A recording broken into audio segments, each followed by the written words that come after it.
All right, is that looking good for everyone? Can everyone see that? Mm-hmm. Excellent.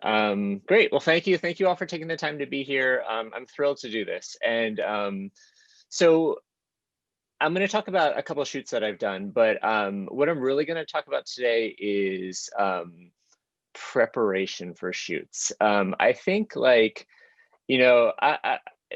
back up a little bit, early on in my career, I was someone who would like show up at a photo shoot, walk around, say, all right, we'll put some lights there, we'll do this, we'll hit it, and we'll just wing it. And I like doing that. And it was successful enough of the times that it was like worth doing. Like it wasn't worth doing anything else. And as my career went on and I started to get some more high profile shoots and was given less time, at some point this process became like sort of exposed for what it was, which, looking back was like kind of like ill prepared and unprofessional. And, I started to sort of question how I work, at some point, like we're here because we're all fairly competent photographers, right? Like we know how to work our cameras, our lights, our setups, we can evaluate situations, we can make good photos. But there's a whole process that happens before you take a photo that I found really interesting and that I started to think about a little more. So as I'm sure you guys have all dealt with, if you work around here, you're used to, not being given a lot of time, right? Like you do these shoots and you're kind of rush. And for a really long time, this was like a huge source of frustration for me. I felt like I was just getting started with someone, just making a connection. And then like their aide is tapping you on the shoulder saying, out of here, we're done. That's the end of it.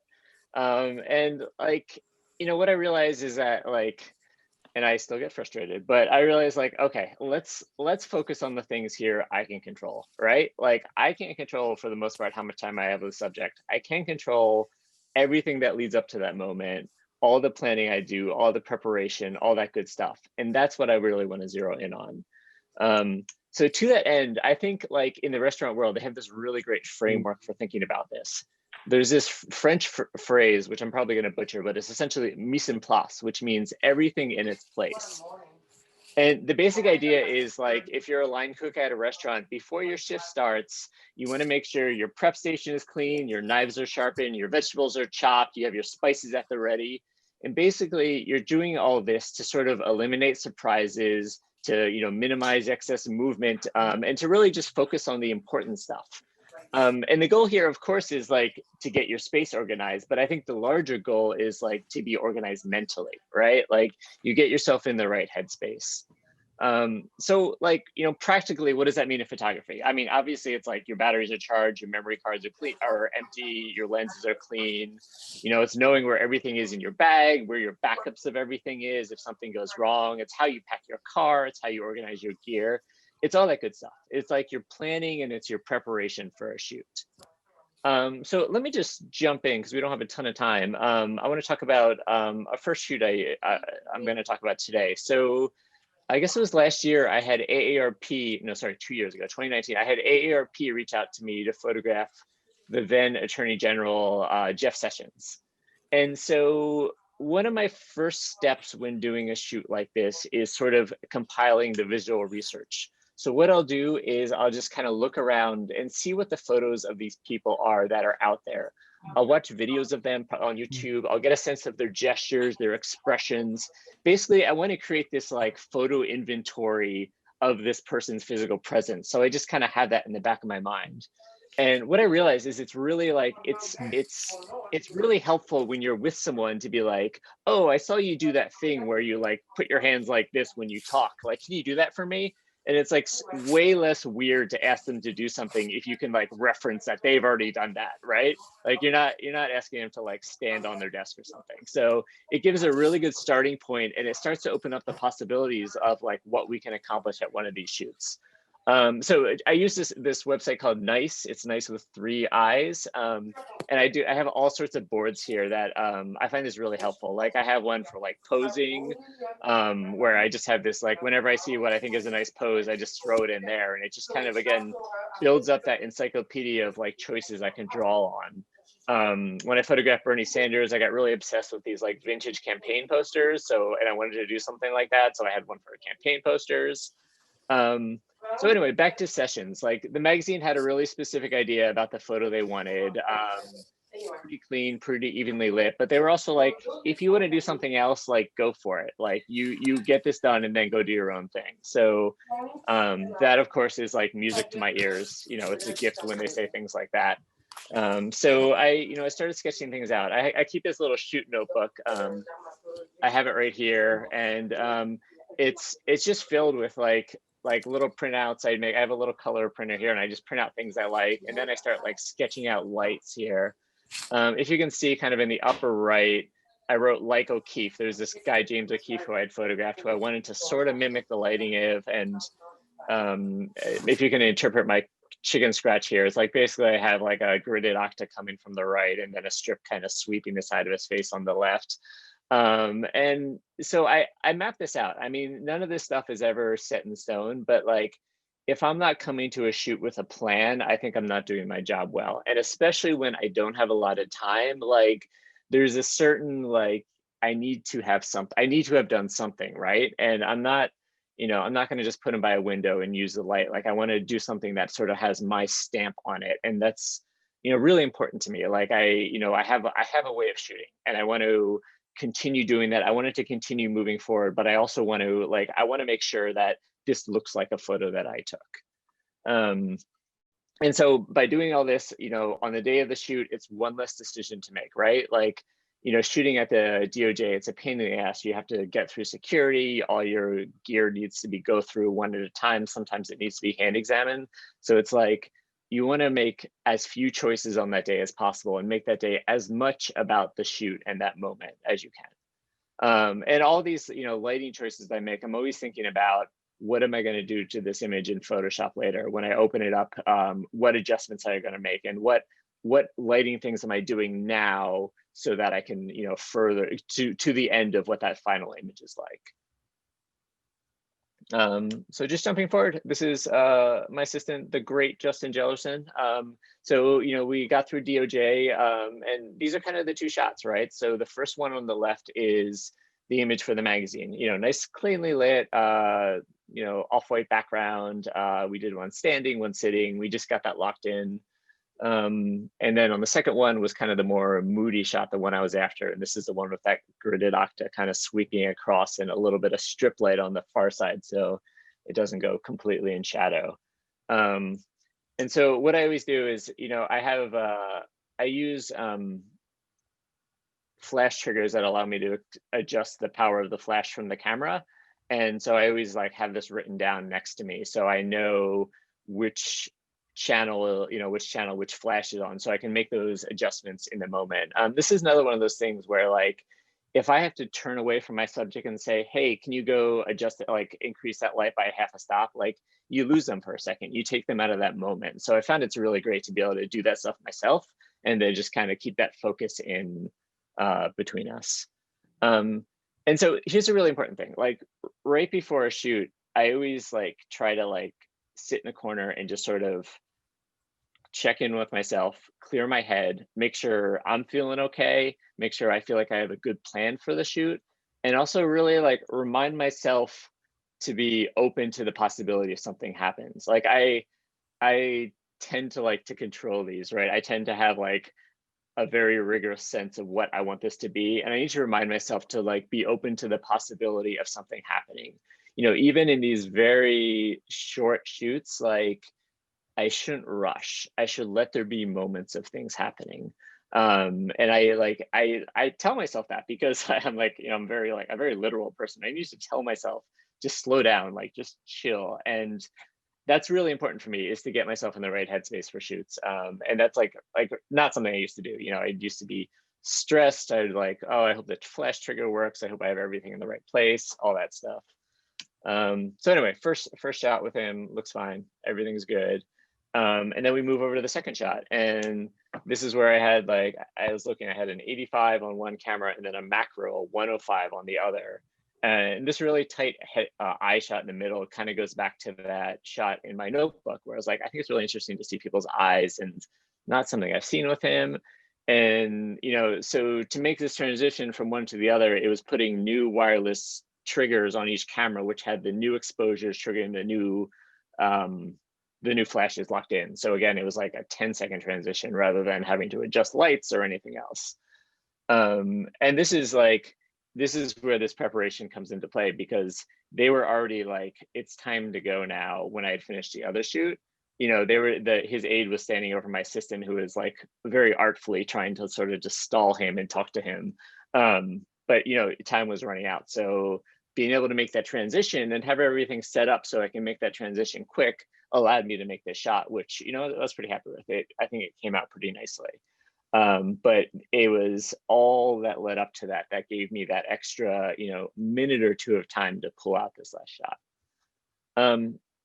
So, back to mise en place. I'm sorry for throwing up a ton of text on the screen. I can share this later.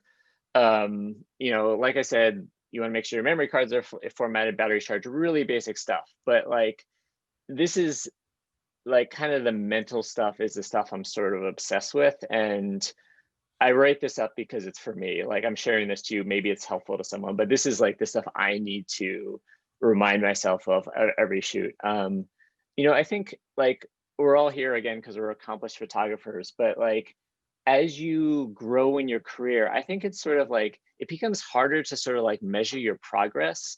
There's fewer of those like big leaps where like, oh, like I mastered lighting, or oh, I like, I don't know, I know how to guess exposure when I walk into a room. And it becomes more incremental, right? So like learning how to prepare like this came from this realization that for me in my career, I felt like I had sort of plateaued a little bit. And I didn't like the feeling of it. And I also was like, what do I need to do better? And that was where, that's where all this comes from, is sort of that realization that like, this is something I don't do well. Like some of the stuff I'm okay with, but here is like, this is what I zeroed in on, that I think is important. And I think, in talking to other photographers, I think it's really important too. So I want to move to this other shoot I did. It was with the head of the CDC, Dr. Redfield, down in Atlanta at the CDC headquarters. And this was one of those shoots where we were given a location and a time to be there and nothing else. They wouldn't send us photos of the space. They wouldn't tell us what they were thinking. They didn't have time for a phone call. And as I'm sure you guys have run into, when you have like maybe like a non-visual person who is in charge of reserving a space for a photographer, they sometimes give you like a hallway by an elevator, and they're like, oh, it had a window. This is what we were thinking. And this is what you run into. And this is where like that preparation and sort of that right headspace really makes sense. Like you go into discovery mode, right? Like you try to like exhaust the list of places they can show you. You open doorways, you see stairwells, you ask to see if there's any empty offices. And like, I always try to get like the escort, like on my side. Like I want to explain to them why something works or doesn't work. I want to sort of like reset the constraints that they've imposed on the shoot, but I also want them along for that. And I want to convince them, like really that it's in all our best interests to do this, right? And I think there was a time when I would have like shown up at a shoot like this, and you would just be like, all right, I'll make the best of it. I'll make a shot like this, which is fine, no worries. But like it's just fine. And like as I'd written in my little mise en place thing at the end, number 10 is like, I always think this, like, this might be the last time you ever photograph this person, the last time you are ever together. So like, you don't want to make excuses. You don't want to necessarily accept things as they are. It's worth pushing. Yeah, I think of like someone much smarter than me said something like the most successful people are the people willing to have the most number of uncomfortable conversations. And like, yeah, like it's okay to sort of shut things down and being like, this isn't going to work. We're going to figure something else out. And I think like as a photographer, I'm really easygoing. I get along with people. I try to make people comfortable, but like I've tried to get better at also being like, we can't do things this way if we want to do this well. And I think it's really important to stick to your guns and push through to find another, a better situation. So I did, we went over, we found a couple locations that were fine. And then, I did walk to the end of this hallway behind where Justin is standing and look out the window, and it was just this like awful, rainy, gloomy day. But what was really interesting about this building is through this window at a 90-degree angle to my left, there was another part of the building that also had a window in it. And, I immediately was like, can I shoot from here to there? And it was like really far away. I wasn't sure if it would work. I wasn't sure if we could get to that spot.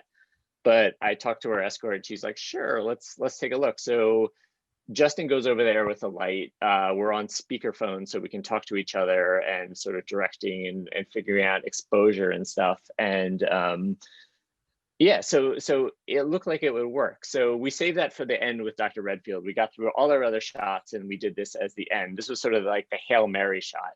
And I want to show you the contact sheet, which basically shows that like the flash trigger, it was so far away. It was like 30 feet away through two windows and then through like open space. I mean, as I'm sure you guys know, the like outside flash triggers are not nearly as reliable as inside. So there was like a lot working against this moment. And just out of frame, you had Justin holding the speakerphone so I could direct Dr. Redfield, but also him like putting the flash trigger receiver against the window just to try to get as much reception as possible. It was wild. And as you can see, I think there's like 15 images here and maybe 6 of them fired. And that was as good as it got. But it was a shot that I would have not gotten to early in my career. And that's sort of my takeaway here. That's how it came out in the end. Very low percentage shot in a lot of ways, hard to get it to fire, not something I necessarily would have seen if I hadn't kept pushing. And I guess my point is not so much that like there is this amazing opportunity at every shoot, but it's more like if you're not trying this stuff, if you're not taking these risks in these shoots, I think like you're doing the work a little bit of a disservice, right? Like, and again, I'm saying this as much to myself as anyone else, because there were times when I would settle, there's times when I would just make do with what was there. But in the end, we made this and it was great and I was happy and we all went home really, really happy. So, that's I have 2 points. My first point is, take these opportunities, make them work. And the second point, I guess, is look through the damn window. So yeah, I will leave it at that for there. And Matthew, what do you think? Do we want to pause for some questions now, or should I go to some of the capital stuff from last week? Let's pause for a couple of questions. If people could put them in the chat, or feel free to unmute and ask. Because I'm recording this, I'm just trying to make sure Stephen's window's up. And we decided to record the chat. So rather than having everybody appear on the recording, I'd rather just keep your screen up, Stephen. Okay. So feel free, anybody, to ask questions. I have a couple that I wanted to talk. A couple things that got my attention just before, and give other people a chance to add some questions. Number 8 on your list was feeling no obligation to make them look good. And I think that's something I've always struggled with. How do you, and obviously I'll put good in quotation marks because it's, it's people's sort of how they think they look or how they think they should look versus, a striking image. Do you have any more thoughts on that? Yeah, I mean, I think when I'm hired by a magazine in an editorial sense to do a photograph of a person, my service is really to the readers. I certainly come to my photo shoots like hopefully as an honest broker. I'm not trying to take a cheap shot with anyone, because that is just a cheap shot. I mean, it was it Joe Greenberg and yeah, right, with McCain. Yeah, right. And like, anyone could do that. And I think it in some ways it shows kind of a lack of imagination. It's not revealing, it's not interesting, it's just, a cheap shot. So yeah, like I try to be honest and respectful for everyone I photograph, but I'm just not thinking about like their perceived sense of how they look or their that goodness of how that perceived. I'm all I'm thinking about is like, how do I make a storytelling image here that when the reader sees it, it just like lets them know a little bit more. I mean, what is the power of a photo that words can't say, right? Like, what are the feelings that can be shown in a photo? And that's what I think about. Like, that's what I think is important, right? Whether they look good or not is like, number 10 on the list, right? Is not like near the top of the list of things that are important to me. And the other thing, and then I'll get to, I think Tracy had a question, but the other one I had quickly was, it just struck me that also with that list, you created essentially a ritual, going into a shoot, which rituals, they're important because they kind of get you in that mindset, and they get you into help you get you into flow. Like having the morning ritual you do every day is a great way to start your day and to have sort of get things accomplished. I just thought it was interesting, just identifying the steps. Are you sort of mindful of that list, or is it sort of, did you just summarize what you do, or do you actually think about each step along the way? I don't read that list before every shoot, but I always find a moment to sort of do that reset. When you get into a shoot and you're sort of like rushing to get things set up and tested, that's one thing. And I try to make the shoot a separate thing. It's its own standalone event. It's separate. And I feel like in those moments my senses are heightened. I'm like kind of like ready to find that thing that will happen, like ready for a moment to happen, ready to direct my subject if needed. So yeah, it is a ritual, and it's sort of like, I don't know if you guys know like The Artist's Way, that famous book, where one of the things she really pushes is morning pages, right? Where you just write for 15 minutes every morning, and the idea is not the content of what you write. It's just to sort of like clear out the cruft in your head. And these like little steps to me are sort of clearing out the cruft in my head, not worrying anymore about, oh, did I park illegally? Am I gonna get a ticket? Or like, I don't know, like what piece of gear do I need to fix when I get home? Like, just like, I try to get, you try to get all that out of your head so that you're just the person standing there before that other person trying to make a good picture. Excellent. And so one of the, Tracy had a question. I'll sort of summarize it. How do you get clients to be forthcoming or to give you the information, especially if they don't know that they need to give it to you? Like, is there a way you can, do you have any tips for getting them to sort of communicate sort of what you might expect? Do you have a questionnaire you ask them, or? Yeah, I mean, I try to get clients on board in the sense that like, let's all work together to make this better. Like, this is only in your advantage for me to know more going into this, for me to know locations, for me to have some choice about it. So I think like, people, we're all pretty self-absorbed, right? We're all thinking about ourselves. So like, how is it advantageous for that person for this to be better? And that's usually where I come from with when I'm talking about this stuff with people, is I want them to know that they're going to benefit from me knowing this, from helping me. They're going to benefit. It's not just to help me, that it's going to help them. It's going to help the subject, all that good stuff. What I've done before is, this is more on the commercial side, but my job is to take a great picture of your boss, and I need the time to do it. And just giving them a little bit of ownership, that the more time that they can eke for you, the better the product's going to be, is usually a pretty good incentive for a lot of people. Absolutely. And sometimes it takes more. I mean, sometimes you really have to like, they're like, oh, we had someone come in here and it was like, they were in and out in like 3 minutes, and you have to explain why that's not a good idea. Or, as I've alluded to before, you have to sometimes just accept it and grit your teeth and keep at it. Does anybody else have any other questions about the process? You want to see some of the other images? Somebody unmute themselves. Hold on, I'm just finishing up Yes, typing we my want to question. see more images. Absolutely. More. Well, Sam, what's your question? Just say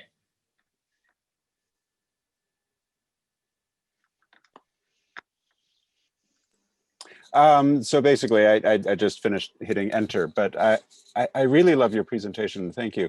I guess, Matt touched on number 8, and I guess one of the things that I've been feeling about even before it came up, and I'm so glad that it's in your mantra there, is that I see a lot of images, that you've taken in the Jeff sessions. I went to look earlier, to like which one did they use, and it was definitely the I don't know, the good look. but how did you get past that like bridge of the confidence to make the kind of pictures that you want to take that are truthful, but not necessarily what their PR team would deem flattering? And how do you manage those expectations and repercussions, I guess? Yeah, I mean, it really depends on the client and if you have the client on your side. I mean, in this case, you know, you can see I kind of had it both ways, right? I made the safe image and I made the harder image. But you know, I'm a freelance photographer who's working for myself, and I'm not going to be successful if I do like the safe image every time. You know, and I think like you take the risk because the payoff is that you differentiate yourself and you become someone who's hired to take those risks. And again, like, you know, freelance photography can be a hustle, you know, sometimes more than I like it to be. It's never like a sure thing. And there, you know, it feels like it feels like it's a safe choice to just to make this safe shot, but I think it's actually not. I think you're actually like decreasing your chances of getting hired again if you just make the safe shots. What feels safe, you know, what there's, you know, they call it like sort of like your lizard brain, right? The part of you that doesn't want to take risks, that just wants to survive. Like that was good when we were all like, you know, 60,000 years ago when we were Neanderthals. But like we need to like confront that part of us, and we need to continue to take risks in order to succeed in this business. I really believe that like being safe is actually not that safe and is actually not that good for your career. We have another question. Yeah, that's really good. Thank you. So just sort of following up. So how do you manage like the expectations of the subject's PR team where you've taken a picture that maybe they wouldn't necessarily approve? Yeah, I mean, I'm really fortunate that I don't often work for, like, I'm not often hired by the people representing the subject to make their photo. So in some ways, like I don't owe them that much. So I don't necessarily need to worry that much about whether they're happy or not. Or you know, so it's kind of, it's like fortunately like not my job, which is, you know, sort of a really super privileged thing to say. But I'm able to work for the magazine. You know, obviously the subject does not get to approve anything or anything like that, and so the magazine chooses their images, and you know, for the most part they take the brunt of whatever feedback there is. And you know, hopefully I have that good working relationship with the magazine where they support what I'm doing and back me up, even if the client or even if the subject's team really pushes back on it. But that's also journalism. You know, when Of course, right yeah. down to it, that the magazine should not be beholden to their subjects in the purest sense that, you know, they're there to report a job. And I mean, there's obviously some balance, but I think it's really important for everybody to remember, you know, the client and the readers are the magazine and the readers are your client, not the subject in this case. Another question, when shooting political portraits for a client, what percentage of your personal views do you allow to impact the composition? Is there a rule that you follow? I'd like to be professional and get the job done, but I think about how much of my views should be allowed. I don't want to be 100% neutral, but some of the most powerful portraits I've seen have expertly clued you into what the photographer was thinking. For example, I know there's been a lot of Donald Trump. There's the one where they were sort of positioned and it looks like it had horns behind them. The ones we had mentioned about John McCain. Do you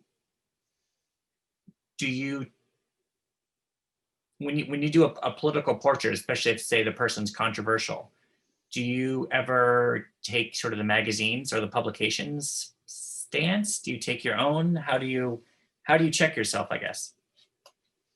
Well, I think to push back on one part of that question, I think 100% neutral is not possible. I don't know what a 100% neutral photo would look like, right? We are all making choices about things, and so I don't think a lot about. I don't think a lot of. Sorry. I said lots of gray tones. No. I don't think a lot about objectivity, but I think a lot about honesty and about truth. And I absolutely have my own political views, and they absolutely inform my work. And you know, it's almost like I see it as like a good like editorial columnist in a newspaper has views, but is also trying to be fair and honest and trying to work through things in what they write. And I try to do that with my photography. I try to be an honest broker, and absolutely what I think is going to change how I photograph someone. And I think it's a little bit absurd to think it wouldn't. And I don't think that's me being a full person if I'm not, using what I believe and what I think to inform how I photograph someone. And I want that. I want people to have points of view. I think there's a lot of danger when people pretend they don't have a point of view. I think it makes boring photos, it makes boring writing, but it also it feels like dishonest to me. Like we are, even journalists, the most honest journalists, the ones who are like, I don't even vote for anyone. Like I just roll my eyes at that, because we make choices, and those choices are informed by what we think. And I want to be honest, and I want people to hire me because they're like, okay, we like this person's point of view on things. We like their opinions about things, and we think they're going to come to this honestly and openly. Us one more, and then we can go to, I think a lot of people would like to see some of your pictures from last week. Cool. So Tracy follows up. So with your initial conversation with the client, what details are you trying to get from them? Yeah, so if it's like, let's say like an editorial story, I love to get a draft of the story. That's so great to just sort of know where the writer's head is at. I love to have a conversation with the writer. That's pretty rare. Like drafts happen sometimes, conversations happen less. I like to know like the mood of it. I think that's like kind of the question I always ask is like, what's the mood of this piece? What should be the mood of this photo? What should we feel with this photo? So those are the sort of questions I ask. They're more like, I want to know about like the emotional reaction I'm going for, what I'm interested in. I think that's really important. And then, we talk like, I always ask, especially with new clients, is like, I ask really dumb, basic questions like, is this going to be a horizontal or vertical? Like, you should really ask those questions, because I've been burned in the past where I've not submitted something and they've had to do like a god awful crop to fit something in their hole.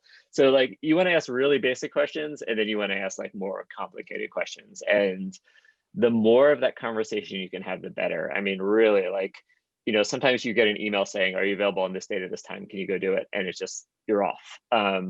But you like, as much as you can pick your client's brain, the better, because it's going to be better. You're going to go in with more knowledge. You're going to feel better informed, and hopefully you're going to make a photo that, you want photos that, like, for me, it's like, you want it to sort of rhyme with the story or complement the story. You don't want it to copy the story. So that's what you're after. I like that, rhyming with the story, not copying it.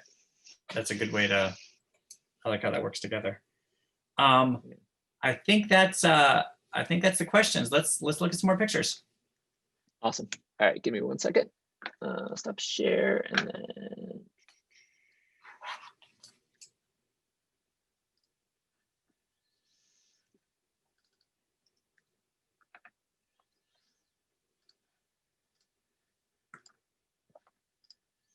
cool.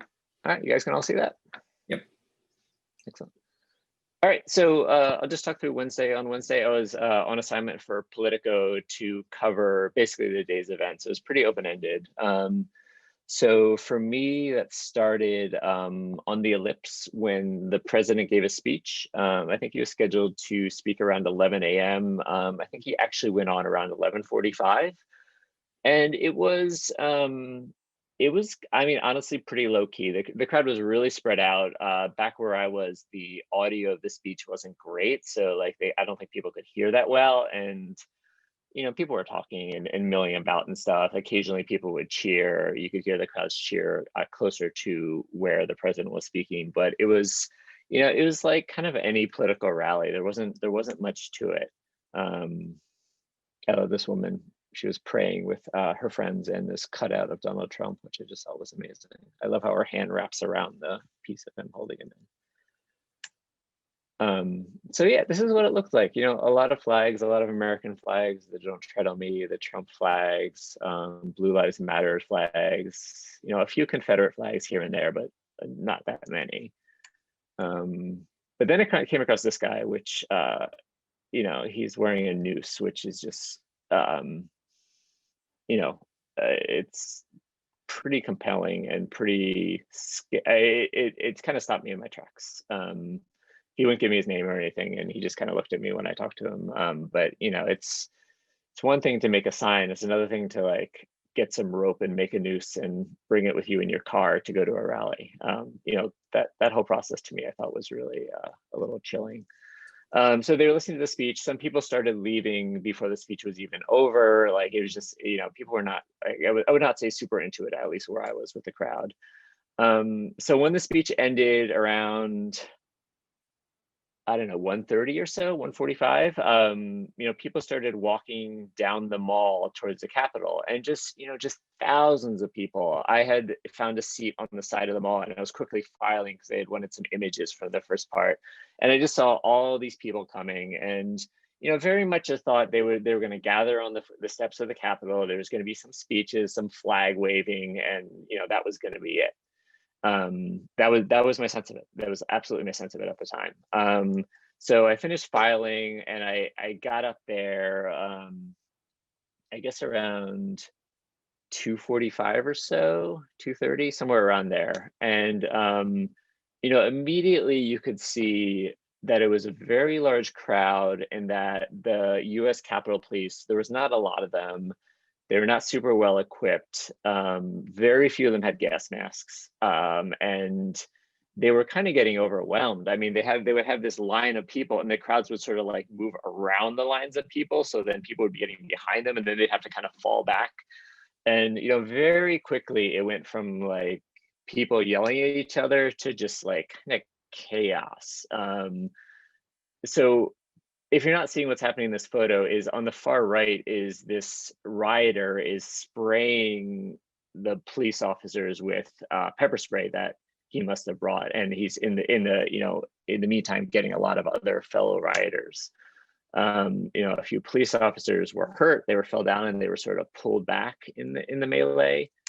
And this is another example, someone who brought pepper spray and was spraying, you know, and this is now like a mix of Metropolitan Police and US Capitol Police. And, you know, like there's a lot of like, I don't know how close you guys cover this stuff, but there's like a Blue Lives Matter, which is like a pro-police group that's really like very much intermixed with the Trump folks. And you saw a lot of those Blue Lives Matter flag, like they have their own American flag for some reason. But at the same time, there was like suddenly this like real push against these police officers, this anger directed at them. I mean, these people had all gotten to the Capitol, and now like these people, I guess, were blocking their way. And it was just, you know, it's like nothing I'd ever seen. I'd covered the Black Lives Matter protests extensively at the end of May and through June. And, you know, all the violence there was for the most part instigated by the police, right? It was like police shows of force to move protesters. And here it was overwhelmingly these rioters who were pushing back the police, who were confronting the police. And this poor officer, for instance, like she had gotten pepper sprayed, she had gotten her mask ripped off, and she was like trying to hold the line. Like she was clearly like in pain, like her face was just burning. Like when you get pepper spray on you, you know, your eyes burn, your throat burns, it feels hard to breathe. It's an overwhelming sense. And she was just standing there kind of like swaying, trying to hold her spot in the line. And it was just like, man, that look she had on her face, it would stick with me. I mean, she just looked like so like overwhelmed and scared, and just like really trying to do her job and realizing kind of like the futility of it. And so this is what was happening. And like this is just kind of an example that I want to show, is like this person in the gas mask on the floor is literally trying to pull a policeman into the crowd as they're getting pepper sprayed. I mean, and this is the sort of thing you saw, like this level of violence against security forces is, I've just never seen this before. I've covered protests and all sorts of things in DC for years, and never seen people do this to police officers. So I had the spot. This was like on the west lawn. It was a spot where I could sort of be close, but you know, hopefully not too close. But it just turned into this like hand-to-hand combat, and there's sort of like pitched battles where like the rioters would storm the police officers. A whole bunch of them would get pepper sprayed. They would sort of fall back, and then you'd hear someone yell, "We need more people on the line." I mean, they were using the language of war, right? And so another group would sort of like run at these police officers who were, increasingly overwhelmed, and then would have to come off the line when they would get pepper sprayed and just, couldn't handle it and were just totally overwhelmed by it. So this is a metropolitan, like a DC city police officer who had one of these pepper spray. It's almost like a water gun. Essentially, it has like pressurized air that shoots the pressure spray, and you can see he had some kind of wound on his cheek. So at that point, I got pepper sprayed pretty bad, and I had a gas mask on. I had gotten ripped off, kind of in the melee, and so I'd gotten pepper sprayed. So I sort of fell back and went from the side, and then I started working my way around to the north entrance of the Capitol. And the north entrance is the way I go into the Capitol when I cover the Capitol. It's like the regular door, like you go through a little X-ray and then you get in. But that door, which is to the left here, was the scene of another part where people were trying to get in. And so at the point that I was here was when protesters on the west entrance were able to get through and got inside. So I was not there for that. There was a fairly short window of time when people actually got in, but I guess over 100 people got in again. But I was not there for that, and I had moved around to this side. So this again, it was like there were two thick wooden doors with really reinforced glass, and there was just this battle. And so at one point the protesters had used like a American flag to sort of lodge it in the door thing to try to keep it from opening. I'll go back to that. And so I was there for about an hour, I guess, where they were just pushing to keep this door closed and going back and forth. And the scaffolding thing was crazy. I mean, you had this scaffolding set up for the presidential inauguration, and people were just climbing it. I mean, this guy was like 30 feet above the air, just on the outside of the scaffolding, just climbing it. I mean, it's an absolute wonder that someone didn't fall and like really get hurt in this, because people were just climbing over it. And, also that, the number of people on it, also like, I went up there for a while to take photos, and I just felt nervous about it. It wasn't shaking, but I was just, I was worried about the steadiness of it.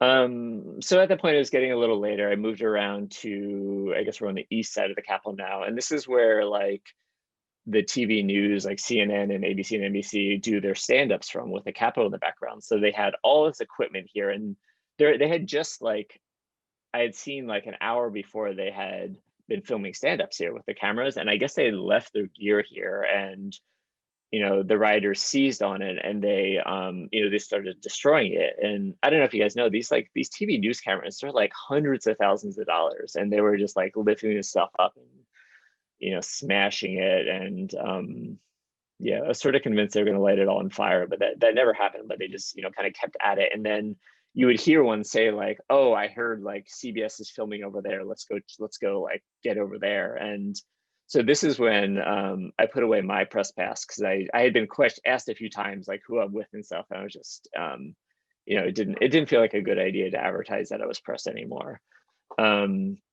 So this is back on the West Lawn. I moved around again, and this is where we've seen that horrific video of those officers dragged out and beaten. You can see here someone is swinging a baseball bat, and no one else made it through this entrance. Like this is literally the entrance that Joe Biden will walk out on the 20th to take the oath of office. And this is what it looked like on Wednesday, and it's just staggering. So later in the day, eventually people were pushed away from the Capitol as reinforcements moved in, and they were sort of, finally they got pushed away. And then they got, this was, I don't know, 6:30 or 7 o'clock, they finally got, for the most part, pushed out. I think the Capitol had been shown to be secure by then. But you just had kind of people milling about. It was a much smaller scene. There were still people. This was way past curfew, right? There was like a 6 p.m. curfew. So at some point, as the crowd thinned out, they did start arresting people just for violating curfew. But it wasn't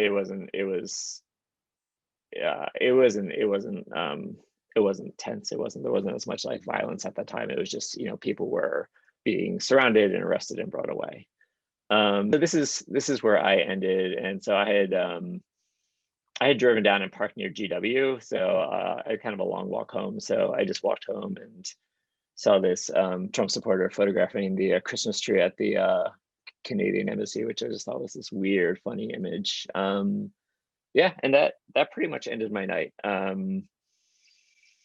So yeah, it was. I don't know. I you know, the more we read about it, I feel like the more, as you know, tragic as it was, it could have been a lot worse.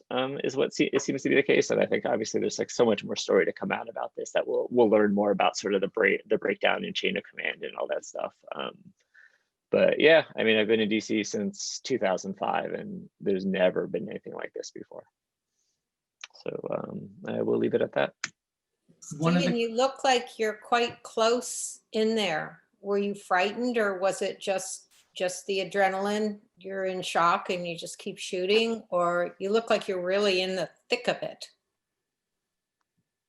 Yeah, I was okay. I was trying to be really careful. I didn't spend too much time in any one place. I was always looking around. There was a lot of my colleagues were around, and I would see someone, we would sort of check in with each other.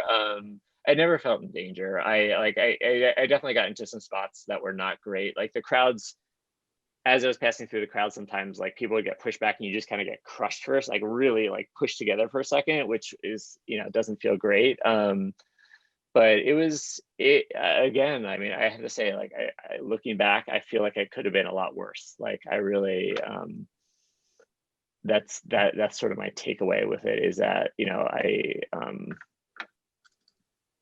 yeah, I don't know. I mean, like I said, I've covered things like this before. I have some sense of how to do it, but this really wasn't unprecedented. I think we're going to look back on that day for like a really long time, trying to interpret what it all really meant. So one of the things I've noticed. Very strong. Thank you for sharing. Thanks. One of the things that really struck me is it wasn't this image. It was, I think, the one perhaps before, where the police are literally wearing bike helmets. And looking at the crowd, in some cases, they're better. This one, yes, where, you know, you've got someone in a gas mask, and in some cases, it seemed the protesters were more heavily armored, at least, than the police. Did you ever find it difficult to sort of figure out who is next to you? I mean, I saw a lot of sort of tactical gear. Right. Well, I mean, all the tactical gear was worn by the rioters. It was not worn by the police. The police were, as you can see, were wearing their police things and were like woefully under equipped for this. I mean, really, like certainly there was not enough of them, but the fact that they didn't have, like, I have a bike helmet. I mean, that's crazy. Yeah, right. And like, I have another picture that's a little bit wider, and there's, you know, 30 police officers, and like 3 of them have gas masks, and it's like, how did they get gas masks but no one else? Like the whole thing was is so perplexing, and it just shows kind of the lack of imagination about what this could become, and how they were not ready in any way, and how you understand why people got overwhelmed, or the police officers got overwhelmed so quickly, because, you know, the sheer numbers of this and the violence of it. Anybody have any other questions? Stephen, can I ask a question? I mean, first of all, thanks for sharing. Can you hear me? Yep. Yes. Thank you these are amazing shots. I was there, but I didn't get nearly as close as you got to all 3 sides of this. When people ask you, who are you shooting for? Because they asked me a lot on that day. Of course, looking the way I do and sounding the way I do, I'm a little even more suspicious to them. What do you answer when they say, are you press, or who are you shooting for? Yeah, I mean, I said, like, I just said Politico and walked away. People don't know what Politico is. It was kind of like it was easy for me. Like I'm like, to your point, like, I'm a white guy, which helped me in this case. You know, I'm absolutely aware that I had certain privileges and entitlement that some people covering this didn't. And I'm sure you've all read the horrific story with Aaron Schaff inside the Capitol, where it sounds like when the rioters saw that her badge said New York Times, that was sort of the instigation that caused them to like beat her up. So I was, you know, in many ways, I was not in the same level of risk as a lot of people covering this were. Second question is, what do you think is going to look like this coming week, and then especially on the 20th, for all of us wanting to get out there again? How bad do you think they're going to come back and wreak more havoc? Yeah, I mean, I have to say there is going to be an overwhelming show of force in DC. I think there's going to be checkpoints around the Capitol from what I'm reading. There's like 15,000 National Guard. Certainly what I'm reading about on Sunday, where they're planning to have armed protests at all 50 state capitals plus the US Capitol. You know, obviously guns are for the most part illegal in DC. You're not supposed to be guns here. So I don't know what it's all going to look like, but my hope is that the city is much better prepared this time around. But yeah, I'll be covering it. I still like, I think it's still like going to take shape. You know, we had like, they're talking in hindsight, you know, you see all this stuff online about how this was planned and stuff, but like, I don't know, like I think you can find crazy stuff online leading up to any of this stuff. So like, I'm a little bit skeptical that there was much to be made of that stuff. Like, but you know, people are certainly, you know, resigning and getting fired because they didn't prepare for it. But it's hard for me to see with all the noise online how you figure out what's real and what's not. Thank you. This is amazing. I really appreciate it. This has been so fun, guys. Thank you all for the really good questions, and thank you for making the time for this. I really do appreciate it.